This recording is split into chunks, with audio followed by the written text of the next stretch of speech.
بچه ها حوصلم سر رفته. چه خاکی بخوریم آخه. میتونیم بریم یوتیوب، ویدیوهای جدید اومده، بریم عشق کنیم.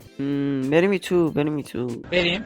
واسا ببین میتونیم ویدیو هم بسازیم ها. آره من کلی ایده دارم. بریم ویدیو ببینیم. این کارا به ما نمیخوره. آها باش نمیخونمت. بریم ویدیو بسازیم. حل سیه.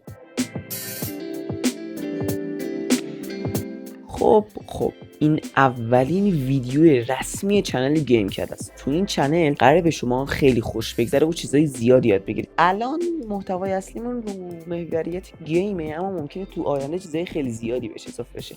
کلا اینو بهتون میگم که قراره چیزای شگفت انگیزی ببینید و لذت دیدن یه ویدیوی کاملا مفید، دروغ میگم شاید مضر باشه اما در این حال خنده‌دار که بعضی موقع جدی میشه رو ببرید.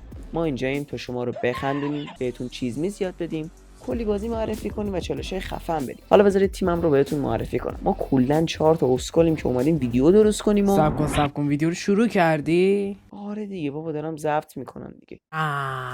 عجب. وایس هم برام آماده شم بیا. مگه میخوای تصویرتو نشون بدی کلا درس می بچه حرف میزنی دیگه. معرفی کنم ببخشید. بچه من علیرضام، یکی از اعضای خفن این گروه، که من نباشم گروه فلجه. آها دروغ که تو کارت نیست. حالا یکم کمتر.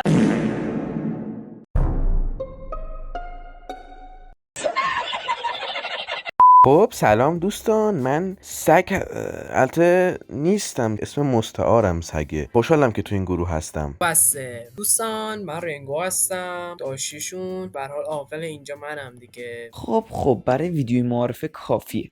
راستی قراره ویدیوهای خیلی خفنی از این بعد بذاریم ها، پس حتما چنل رو ساب کنید، زنگوله رو هم فعال کنید تا از ویدیوهای بعدی ما با خبر بشید. تا یه ویدیوی دیگه، خدافظ.